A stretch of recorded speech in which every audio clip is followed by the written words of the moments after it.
আমরা কেউ এই যে যেখানে আছি কেউ ইবতেদায়ী শিক্ষক না। উনি মতিঝিল আইডিএল এর টিচার, উনি কলেজের রেজিস্ট্রার প্রফেসর, উনি প্রিন্সিপাল রিটার্ন, উনি মহাদ্দেশ, উনি একটা প্রাইভেট ইউনিভার্সিটির ডিন, আমি একটা বেসরকারি কলেজের ভাইস প্রিন্সিপাল। এমপিওভুক্ত শিক্ষা প্রতিষ্ঠানগুলো আমাদের দাবি জাতীয়করণ করা, বেসরকারি শিক্ষকদের বদলি নাই, সকল পর্যায়ের শিক্ষকদের বদলি দাবি করছি।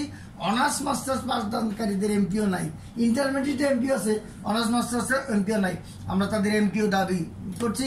পূর্ণাঙ্গ উৎসব বোনাস, পূর্ণাঙ্গ উৎসব বোনাস দাবি করছি। পূর্ণাঙ্গ বাড়ি ভাড়া, আমাদের 1000 টাকা বাড়ি ভাড়া, আমরা পূর্ণাঙ্গ বাড়ি ভাড়া চাই। পূর্ণাঙ্গ চিকিৎসা ভাতা চাই।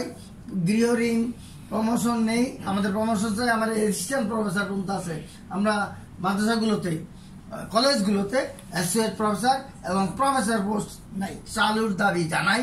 পূর্ণাঙ্গ ভবিষ্যৎ তহবিল নাই, পূর্ণাঙ্গ পাহাড়ি ভাতা নাই, শিক্ষা সহায়ক ভাতা নাই। এগুলো সমাধান, একমাত্র সমাধান জাতীয়করণ।